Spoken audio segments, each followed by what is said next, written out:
Okay, तो जल्दी से फोकस हम लोग करते हैं यूजर्स ऑफ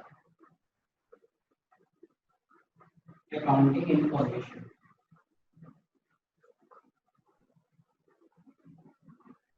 कितने तरह के यूजर्स होते हैं अकाउंटिंग इंफॉर्मेशन को यूज करने वाले? अभी हम लोग बात करेंगे इसकी। एक होते हैं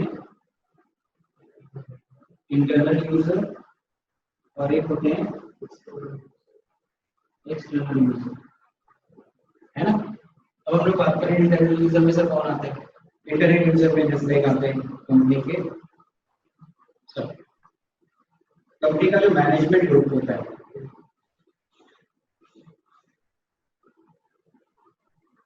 ना, जो कंपनी का जो मैनेजमेंट ग्रुप होता है उसको हम लोग क्या कहते हैं, उसको डिस्प्ले को इंटरनल यूजर में आता है।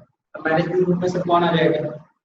कंपनी के डायरेक्टर, कंपनी के मैनेजर, कंपनी के ऑफिसर करके क्लास को ले सकते हो, क्लर्क नहीं आएगा क्योंकि वो डिसीजंस नहीं लेता, ठीक है। तो ये हो गया, ये सब के सब क्या हो गए, ये सब के सब इंटरनल यूजर, ठीक है। अब हम लोग बात करेंगे किसके, एक्सटर्नल यूजर।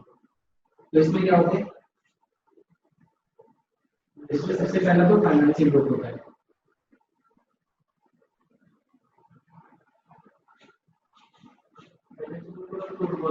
तो पैसा लेगा, अब पैसा तो कैसे कैसे आता है, पैसा लेने के लिए करते हैं सबसे पहली चीज तो हम लोग बोलते हैं इन्वेस्टर, ठीक है। इन्वेस्टर पैसा लगाता है, जैसे आप लोग शेयर खरीदते हो, कोई भी शेयर खरीद सकते हैं। नेक्स्ट इन्वेस्टर्स हो गए, नेक्स्ट होते हैं लेंडर। लेंडर मतलब उधार देने वाले, जो पैसा उधार देंगे हमें। और एक क्या होते हैं,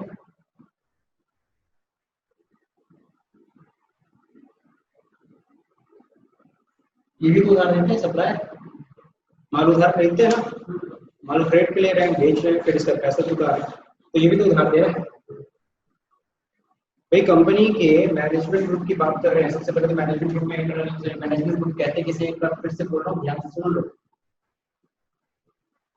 मैनेजमेंट की डेफिनेशन बहुत सारी जगहों पे मैनेजमेंट ग्रुप हम लोग समझ रहे हैं। मैनेजमेंट ग्रुप का मतलब क्या होता है, मैनेजमेंट ग्रुप का मतलब होता है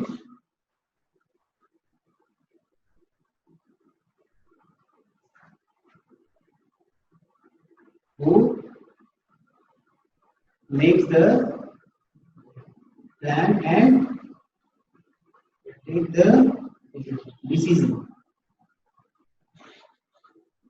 clear। जो प्लानिंग करता है और डिसीजन लेता है उसी को मैनेजमेंट ग्रुप कहते हैं। तो ये लोग प्लानिंग करते हैं, डिसीजन लेते हैं, और प्लानिंग और डिसीजन करने के लिए हमें इंफॉर्मेशन चाहिए। बिना इंफॉर्मेशन के हम कोई प्लानिंग बना सकते हैं, हमें पता रहेगा तभी तो हम सोच पाएंगे हम क्या हमको करना है, ठीक है। तो इन सबको इंफॉर्मेशन चाहिए। नेक्स्ट हम लोग बात करते हैं किसकी, फाइनेंसिंग को। इनको भी इंफॉर्मेशन चाहिए, एक इन्वेस्टर को भी इंफॉर्मेशन चाहिए। बिना वो फाइनेंशियल स्टेटमेंट चेक किया आप किसी कंपनी को पैसा जल्दी नहीं लगा सकते। लेंडर, उधार देते समय मैंने अभी थोड़े देर पहले डिस्कस किया था, उधार दे रहे हैं। मैं अगर तुम्हें उधार दे रहा हूँ तो जाहिर सी बात है, एक बैंक वाला तुम्हें उधार दे रहा है, बैंक वाला किसको उधार देता है पता है? नॉर्मली बैंक किसको उधार देता है, जिसको लोन की जरूरत ना हो उसको उधार देता है। जिसको लोन की जरूरत नहीं होती उसी को लोन देता है, जिसको लोन की जरूरत है उसको नहीं देता है। तुम्हारे पास कुछ भी नहीं है, पैसे चाहिए, तो तुम्हें बैंक लोन देगा? नहीं। बात समझेगी नहीं समझे, वो क्या तुम लोग अच्छे से जानते हो। तो इन्वेस्टर्स लेंडर्स की बात है, बैंक वाला भी उसी को उधार देगा। जैसे आपका अगर आपका बिजनेस चल रहा है तो जाहिर सी बात है वो देखेगा आपका क्या फाइनेंशियल स्टेटमेंट है, उसके बाद एनालाइज करके ही आपको लोन देगा, ठीक है नहीं। चलिए लेंडर हो गया, सप्लायर की बात करते हैं। सप्लायर भी उधार, भाई मैं सप्लायर हूँ, आप लोग मेरे, आप लोग कस्टमर हो, आप उधार ले जाते हो तो मैं तुम्हारी लिमिट सेट कर दूँ। तो भाई देखो धीरज को 10,000 से ज्यादा उधार ही नहीं देना है, अच्छा दीपक को 20,000 से ज्यादा उधार नहीं देना। सर ये 20,000 10,000 कैसे डिसाइड किए?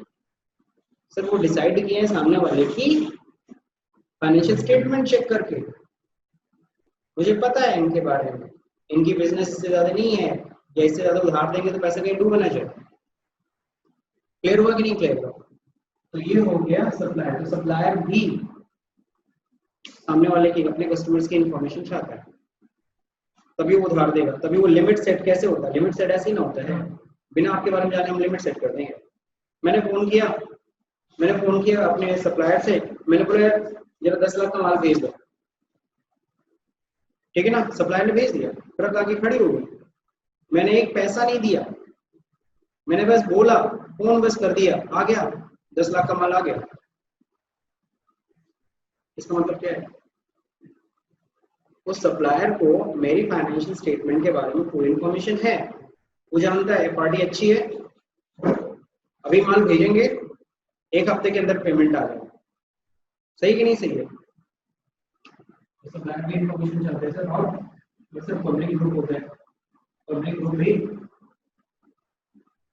इसमें आता है एक्सटर्नल यूजर में, जस्ट लाइक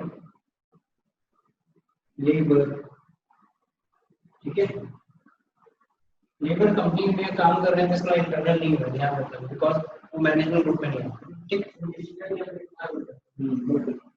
लेबर हो गया, और कौन हो गया, जैसे एम्प्लॉय हो गया, एम्प्लॉय तो मैनेजर भी है, ऑफिसर भी है, बट उसके नीचे भी जितने भी एम्प्लॉयज हैं। फिर क्या हो गया, पब्लिक,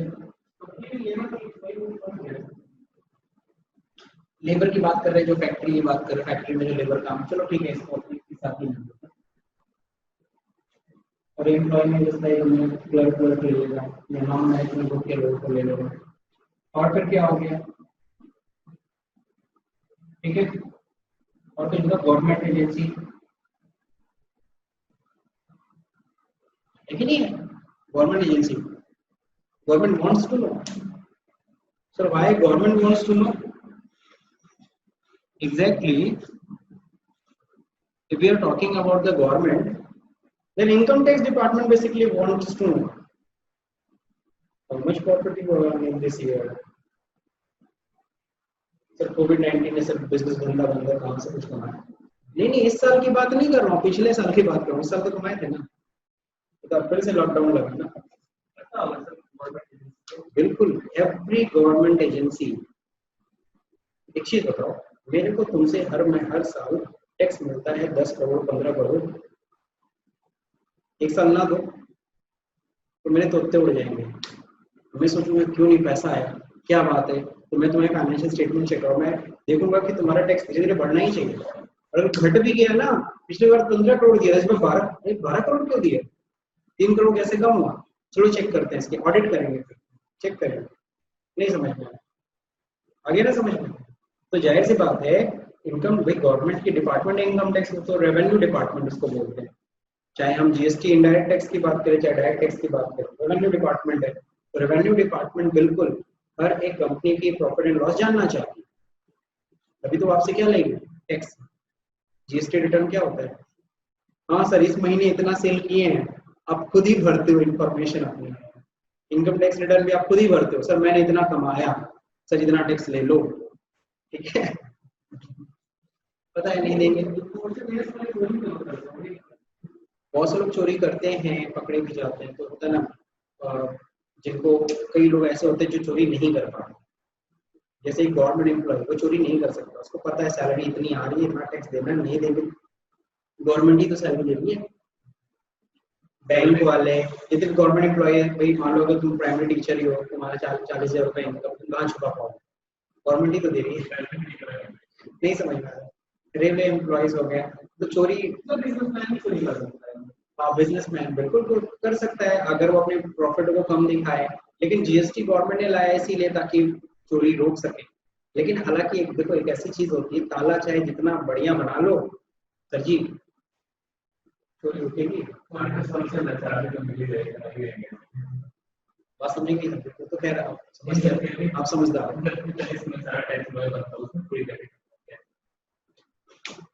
कॉर्पोरेट लेवल की अभी हम लोग बात नहीं है, कॉर्पोरेट लेवल एक अलग ही लेवल की, वहाँ पे जो चीजें होती हैं, जो चोरियां वहाँ होती है, वो कॉर्पोरेट लेवल, हाँ तो this is the franchisee, I think this is the franchise,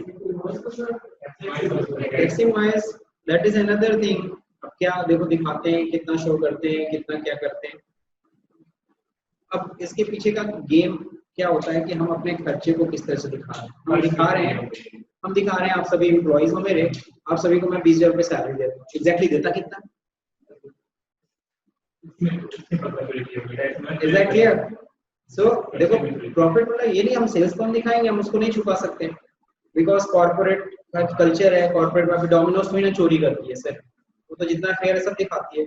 हाँ, अब कॉर्पोरेट लोग कहाँ पे प्रॉफिट को रिड्यूस करते हैं, वो आपने अभी थोड़ी पहले पीएल अकाउंट देखा। सर अपने प्रॉफिट को दो तरीके से कम कर सकते हो, रेवेन्यू कम दिखाओ। सर नहीं दिखा सकते, दिखाना ही पड़ेगा सर, रेवेन्यू नहीं कम कर सकते, एक्सपेंसेस बढ़ा लो। हाँ सर ये कर सकते हैं, एक्सपेंसेस बढ़ा सकते हैं। नहीं समझे? एक्सपेंसेस फॉर एग्जाम्पल देखो इतना क्लैरिटी नहीं हो पाता है। चलो मैं तुमसे एक चीज बोलता हूँ, बहुत सिंपल सी चीज। मैं इससे पहले मैं एक सेंटर चलाता था, मैं वहाँ पे मैनेजर, यहाँ पे नहीं देवरिया। तो वहाँ पे अब क्या था कि फॉर एग्जाम्पल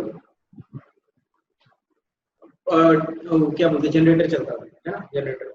अब क्या होता, लाइट नहीं है तो जनरेटर के लिए तेल तो मंगाना पड़ता, कभी कभी लाइट रहती थी, फिर भी फ्यूल का खर्चा दिखता था। नहीं समझे? अबे जो चेक करने वाला था उसको बिल चाहिए था, तो डीजल का बिल, पेट्रोल का बिल कितने आसानी से बनता है तुम जानते ही हो। तुम 2 लीटर भरवा, क्या तो 10 लीटर का दे दो, उसको क्या दिक्कत है, कोई लेता ही नहीं है, तुमको बना के दे देगा तो उसका क्या दिक्कत है, ये दिक्कत है।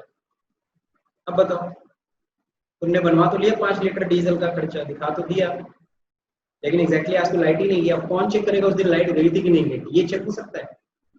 तो there is a loopholes, बहुत सारी ऐसी जगह है जहाँ पे इस तरह की छोटी छोटी चीजें तुम कर सकते हो। पेटी एक्सपेंसेस में भी, ये सब पेटी एक्सपेंसेस में ही आते हैं, तो उसमें आप कर सकते हो इजी। और बड़े लेवल पे बताऊं, मेरे यहाँ मेरी कंपनी है, मेरे मेरे कंपनी में करीबन 1000 एम्प्लॉयज काम करते हैं, ठीक है, उनकी मैं सैलरी दे रहा हूँ, ठीक है, एग्जैक्टली 600 एम्प्लॉय काम करते हैं, 400 डमी एम्प्लॉयज हैं।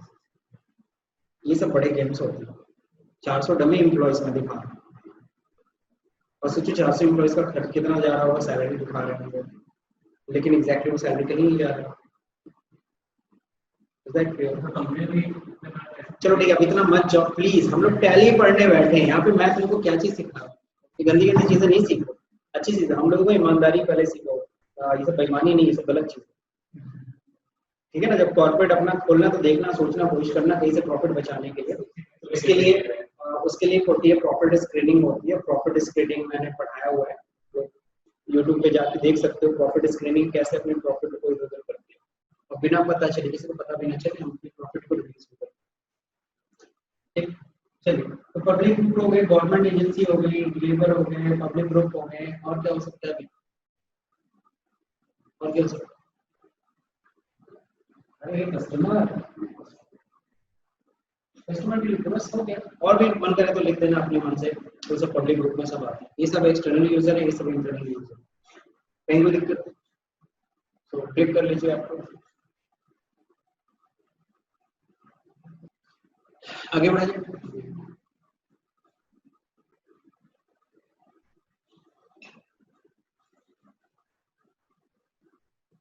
Now what we have to learn is the next topic.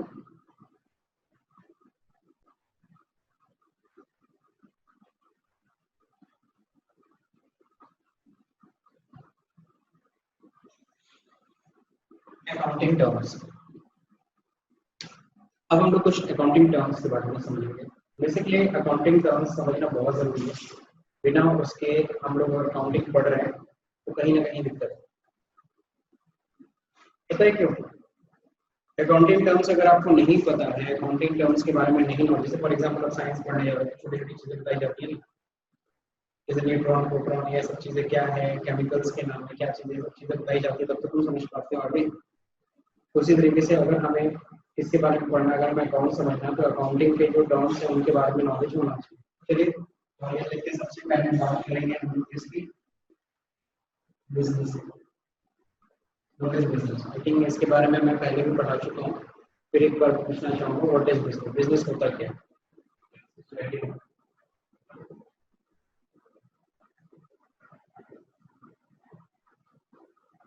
Government profit, ठीक है, any regular activity which we done या do is called business. समझ में आया कि नहीं आया? तो बिजनेस का मतलब समझ में आ गया होगा, प्रॉफिट कमाने के लिए जो रेगुलर एक्टिविटीज हम लोग करते हैं उसको हम लोग क्या कहते हैं? बिजनेस। ठीक है, कई जगह बोला जाता है कि बिजनेस क्या होता है? एन इकोनॉमिक एक्टिविटी होती है। तो बिल्कुल सही, इकोनॉमिक एक्टिविटी ही है। इसको तो मैंने अपने लैंग्वेज में बिजनेस की डेफिनेशन बुक्स में छोड़ दी कि मैं अपना डेफिनेशन बताता हूँ।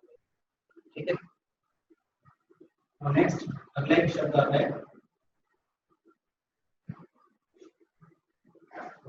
कॉमर्स। ये भी नाम सुना होगा। एक समय होता है कि स्टेज होता है जब हमें डिसाइड करना पड़ता है हमें आर्ट साइड ले जाना है कि कॉमर्स में जाना है, किस में जाना है ना। तो जब हम लोग आर्ट, कॉमर्स, साइंस, इसमें एक दिमाग में एक फ्रेम बनता था ना, याद है आपको कुछ? जब आप डिसाइड किए थे मुझे साइंस लेना है, उस समय जब कॉमर्स दिमाग में आ रहा था तो क्या सोच रहे थे, क्या होता तो होगा कॉमर्स में? अकाउंटिंग से रिलेटेड होगा कुछ, इतना भी नहीं समझ में आता होगा, तो आज समझ में आ रहा है अकाउंटिंग। उस समय जब तुमने डिसाइड किया था, आई थिंक हाई स्कूल में जब पहुंचे थे तब तुमको डिसाइड करना पड़ा, या 8th के बाद जब तुम डिसाइड, तो तुम जब कॉमर्स का नाम सुनो तुम सोचे बिजनेस से रिलेटेड है, बिजनेस। क्लियर? आर्ट में क्या सोचा था, क्या पढ़ना पड़ेगा, क्या होगा, कला वाला बना के पास हो जाएंगे, लोग कहते हैं बहुत सरल होता है। और साइंस आप समझ में आता, हाँ इसमें तो हम वैज्ञानिक बनेंगे, डॉक्टर बनेंगे, इंजीनियर बनेंगे, ऐसा कुछ होगा, वो सोच के तुम आ गए साइंस में। सही है कि नहीं सही? तो कुछ ऐसे ही सबके माइंड फ्रेम में होता है। ठीक, तो कॉमर्स का मतलब क्या होता है? कॉमर्स का मतलब फिर यहाँ पे सोचना होगा। हम लोग को पता है, हम लोग के गांव में आज भी आई थिंक होता होगा, गांव में जाओ लड़का क्या कर रहा है, साइंस साइड, हाँ लड़का बहुत अच्छा है, और जैसे बोले आर्ट है, देखा आज भी होता है गांव में, अरे उनका लड़का साइंस लिया है भाई, साइंस पढ़ रहा है, अरे उनका क्या है, अरे आर्ट कर रहा है, कुछ नहीं, आर्ट मतलब कुछ नहीं, जबकि आर्ट बहुत बड़ी चीज है सर। उसके जरिए तो जितने भी आप नेता देखते हो, जितने भी पॉलिटिशियंस हैं, सब वहीं से निकलते हैं। आर्ट का तो एक अपना अलग ही वो है। पॉलिटिशियंस कह लो, सिविल की तैयारी बहुत सारे लोग, इतिहास भूगोल पढ़ना बहुत जरूरी है। अगर सिविल की तैयारी कर रहे हो, उसकी नॉलेज नहीं हो तो केबीसी में नहीं जीत पाओगे, केबीसी भी वही सब निकलते हैं। तो बात समझ में आई नहीं है? तो कॉमर्स का मतलब क्या होता है, हमको यहाँ पे ये समझना, what is the meaning of commerce. Books में क्या लिखा है हम उस पर नहीं ध्यान देंगे, उस पर जोर नहीं देंगे, हम लोग अपनी लैंग्वेज में समझेंगे। अगर हम लोग बात करें कॉमर्स का मतलब, ये पेन देख रहे हो, ये पेन मैन्युफैक्चर हुई होगी, किसी कंपनी में बनी होगी, तो इस पेन को बनने से लेकर के, है ना, इस पेन को मैन्युफैक्चर होने से लेकर के, इसके लिए रॉ मटेरियल खरीदा गया होगा, प्लास्टिक, इंक, जो भी चीजें, तो रॉ मटेरियल खरीदने से लेकर मैन्युफैक्चरिंग करने से लेकर के मेरे हाथ में पहुंचने तक के बीच में, from the manufacturing of this goods to reach in my hand, मेरे हाथ में पहुंचने तक के बीच में जितने भी प्रोसेस हुए हैं, the whole process is called commerce. किसी भी प्रोडक्ट की मैन्युफैक्चरिंग से लेकर के उसे कंज्यूमर के हाथ में पहुंचाने तक के बीच में जितने भी प्रोसेस होते हैं, the whole process is called. Now what comes under this process, क्या क्या आ गया सर? सर मैन्युफैक्चरिंग आ गई, क्या आ गई? मैन्युफैक्चरिंग आ गई, अकाउंटिंग आ गया, बैंकिंग आ गया, है कि नहीं है? ये सब इसी में तो आया। मैनेजमेंट आ गया, मार्केटिंग आ गया, बिना इन सब के हो पाएगा ये सब चीजें? बिना मार्केटिंग के ये सामान बिक पाएगा? तो मार्केटिंग भी हो गया, अकाउंटिंग भी हो गया, मैन्युफैक्चरिंग भी हो गई, ये सारा का सारा प्रोसेस किसमें आ गया? अकाउंटिंग, कॉमर्स में। और we have learn accounting basically, so accounting is a part of commerce, accounting is a part of commerce. ठीक है, कॉमर्स तो बहुत वाइड वर्ड है, बहुत वाइड वर्ड हो गया कॉमर्स। बैंकिंग पढ़ रहे हो, क्या है sir? Banking is a part of commerce.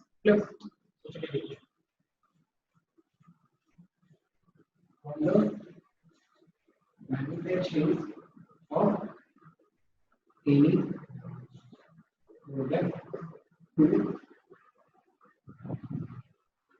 sell it to consumer, between which whole process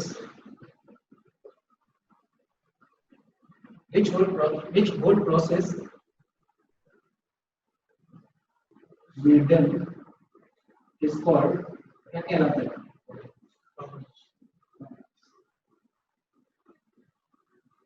समझ में आ रहा है?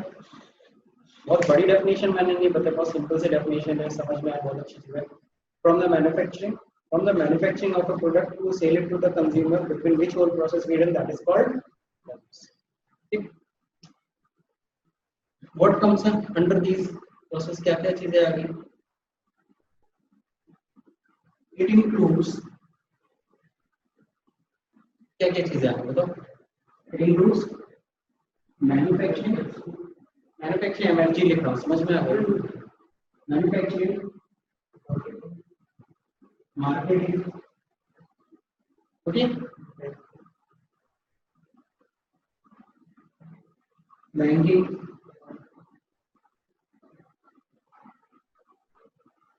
Accounting,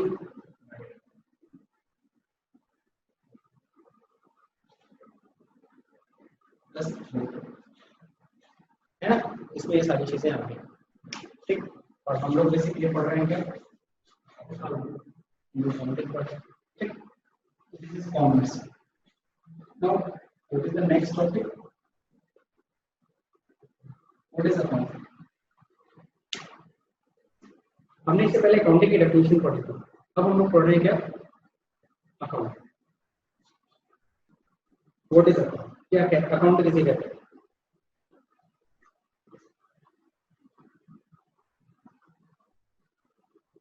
what is account? आप लोग के हिसाब से अकाउंट क्या है, खाता क्या है?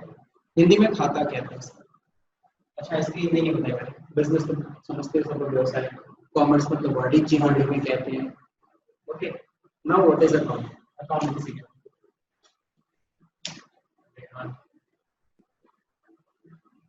लेखांकन, हिंदी है बिल्कुल सही है, लेखांकन ही कहते हैं हिंदी में। अकाउंट को लेखांकन नहीं कहते, सॉरी, अकाउंटिंग को लेखांकन कहते हैं। इसको क्या कहते हैं? खाता। अकाउंट मतलब खाता। बैंक में गए, खाता खुलवाया ना, तो अकाउंट का मतलब नहीं पता है। बैंक में तो खाता खुलवाया ना सब लोग, और कहीं खाता खुलवाया हो? और कहीं खाता खुलता है? वहां भी खाता खुलता है, और कहीं खाता खुला है? बनी की दुकान पे भी खुल जाता है, उधार लेके जाओ, खाता खुल गया तुम्हारा। मेरे घर के पास है शैलेश जी की दुकान है, मैं वहां से उधार अगर लेके आता हूँ तुरंत खाता चढ़ा देता है अलग, इसलिए तो उधार देता हूँ। लो पैसा, खाता मत नोट करना मेरा। तो बात समझ में आएगी नहीं?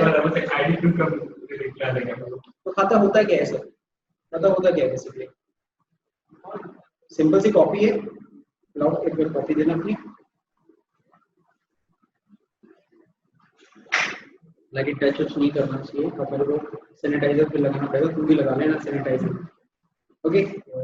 सो ये देखिए यहाँ पे सब लोग, ये कॉपी है। खाता ऐसे ही बनाते हैं, कैसे बनाते हैं सर? ये सबसे पहला पेज निकालते हैं, इसमें हम इंडेक्स बना लेते हैं। इंडेक्स मतलब जैसे हम किसी को भी उधार दे रहे हैं, दीपक जी को उधार दे, दीपक जी का पेज नंबर 1 है, पेज नंबर 1 अलॉट कर दिया दीपक जी को, पेज नंबर 2 अलॉट किया धीरज जी को, पेज नंबर 3 अलॉट किया सुनील जी को, पेज नंबर 4, इस तरह से हम पेजेस अलॉट कर देते हैं, ठीक है। अब इस पेज पर सपोज दीपक जी का पेज नंबर है, अब दीपक जी जितने भी उधार हमसे खरीदारी करें, कुछ भी ट्रांजेक्शन होंगे, इसी पेज पे मैं नोट करूंगा। इस पेज पे अब मैंने ऊपर लिख दिया दीपक, अब दीपक से रिलेटेड जितने भी लेन देन होंगे मैं इसी पेज पे नोट करूंगा, ठीक। और जब भी पूछे कि कितना बैलेंस हुआ, हम यहीं पे जोड़ जाड़ के बता देंगे, इतना पैसा आपको देना है। तो this page, what is this page? ये पेज क्या है? This is account. So what is account? Account is a code या फिर section, this is what is called section, where accountant record the information. Exactly कर क्या रहे हो? Information note कर रहे हैं सर, वो कितना उधार लिया, कितना पैसा दिया, ये सब नोट कर रहे हैं ना sir. This is account. Clear? समझ में आ गया? तो what is account? Sir code क्यों बोल? सेक्शन तो समझ में आया, वो जगह जहाँ पे हम लोग इंफॉर्मेशन को नोट कर रहे हैं उसको अकाउंट कह रहे हैं। तो कोड क्यों कोड?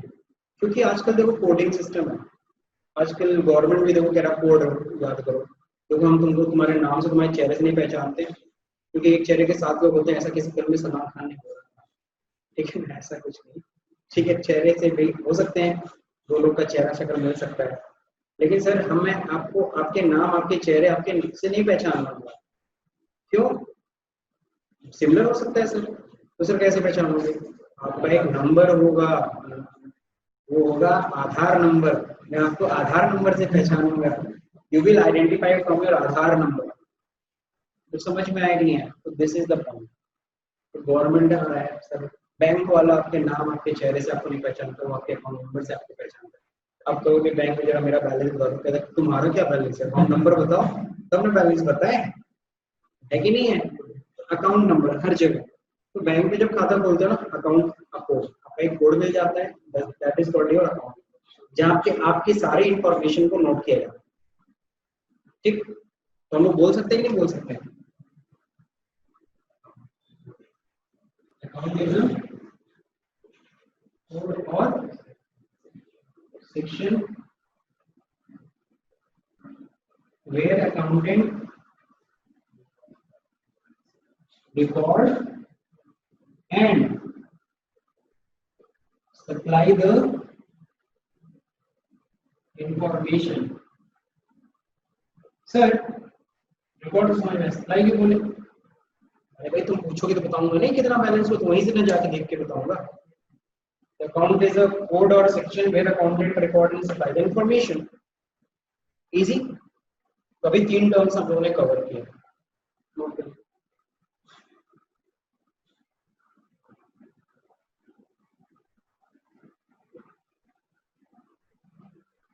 सो नाउ अभी जो हम लोग का टॉपिक है, अभी हमने 3 पॉइंट्स मैंने आपको समझाया। बिजनेस कॉमर्स, अभी हमें क्या सीखना है? अभी हमें आगे सीखना है अकाउंटिंग, ऑलरेडी हमने कवर कर लिया, सो दोबारा नहीं पढ़ेंगे। देन हमें क्या पढ़ना है? अकाउंटेंसी। ये 3 शब्द हैं जो हमें परेशान करते हैं। पहला शब्द कौन सा? अकाउंट। दूसरा शब्द कौन सा? अकाउंटिंग। तीसरा कौन सा? अकाउंटेंसी। हालांकि अकाउंटिंग हम लोग पढ़ लिया, अकाउंट पे पढ़ लिया, अकाउंटेंसी क्या होती है सर, है ना, ये हमें सीखना होगा। देन फिर हम लोग बात करेंगे एसेट्स पे, लायबिलिटीज पे, एक्सपेंस पे, रेवेन्यूज पे। अब हम लोग को ये डिस्कस करना है, जो कि हम लोग कल डिस्कस करेंगे। आज के लिए मेरे ख्याल से इतना काफी है। ये समझ में आ रही है? चलिए ठीक है।